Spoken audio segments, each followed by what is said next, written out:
আসসালামু আলাইকুম। প্রায় ১ সপ্তাহ পর আবারও ইন্টারনেট সংযোগ পেলাম। যদিও সংযোগ পেলাম, না ঢুকতে পারছি ফেসবুকে, না ঢুকতে পারছি ইউটিউবে, না টিকটকে, না ইনস্টাগ্রামে বা অন্যান্য আদার্স যে ব্রাউজার গুলো রয়েছে কোথাও কিন্তু প্রবেশ করা যাচ্ছে না। এটা একটা সমস্যা।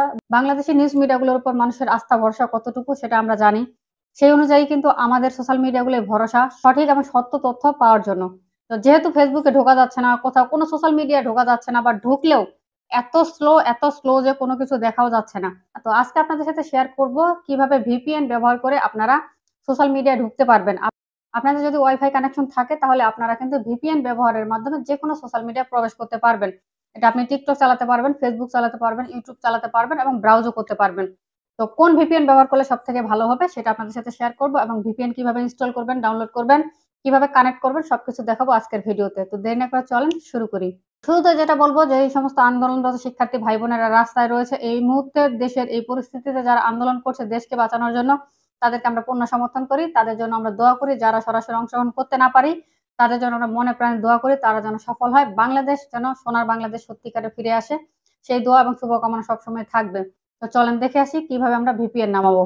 তো প্রথমত আপনারা গুগল প্লে স্টোরে চলে যাবেন, প্লে স্টোরে গিয়ে সার্চ বক্সে গিয়ে সার্চ করবেন WARP VPN। এটা লিখে সার্চ করলে আপনাদের সামনে এই ভিপিএনটা চলে আসবে। এই ভিপিএনটা আসার পর এটাকে আপনারা ইনস্টল করে নেবেন। ইনস্টল হতে হতে আরেকটা কথা শেয়ার করি যে আপনারা অনেকে চিন্তা করতেছেন বা অনেকে বলতেছেন যে ইনস্টল হবে কেমনে, নেটই তো নাই। যদিও নেট সংযোগ রয়েছে কিন্তু স্লো, কোনোভাবেই কোনো কিছু ডাউনলোড করা যাচ্ছে না। সমাধান হলো যে যেহেতু নেট স্লো, যত কষ্টই হোক যত টাইমই লাগুক কষ্ট করে আপনারা অবশ্যই ভিপিএনটা ডাউনলোড করবেন।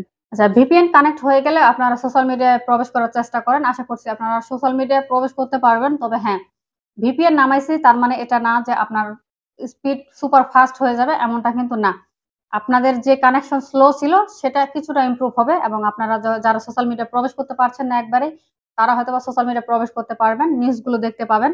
এটাই তো অনেক। আর বিশেষ করে আপনাদেরকে একটা বলে রাখি যে ফেসবুকের উপর ভরসা না করে যারা কোটা আন্দোলন বা এই ধরনের আন্দোলন নিয়ে বিভিন্ন বিষয় লিখছেন বা বলছেন, আপনারা কিন্তু এক্স এ গিয়ে লিখবেন। এক্স বলতে সাবেক যে টুইটারের যে অ্যাপ রয়েছে, আপনারা সেই এক্স অ্যাপের মধ্যে গিয়ে সেখানে আইডি, যাদের আইডি নেই দরকার হলে আইডি খুলেন, সেখানে লেখালেখি করেন, সেখানে গিয়ে পোস্ট করেন, সেটা অনেক অনেক বেশি কাজে দিবে। তো এই ছিল আজকের ভিডিও। আশা করছি ভিপিএন আপনারা ডাউনলোড করে নেবেন। তো এই ছিল আজকের ভিডিও। আশা করছি ভিডিওটি আপনাদের কাজে লাগবে। ভিডিওটি লাইক কমেন্ট করে রিচ বাড়ানোর দায়িত্ব আপনাদের, কারণ বর্তমান সময় এই ভিডিওটা কিন্তু অনেক বেশি গুরুত্বপূর্ণ। আমরা অনেকে যদিও জানি যারা একটু চালাক প্রকৃতির তারা কিন্তু অবশ্যই খুঁজে বের করে ফেলেছেন অলরেডি, এবং যারা জানে না তাদেরকে জানানোর সুযোগ করে দিবেন। সকলে ভালো থাকবেন। আল্লাহ হাফেজ।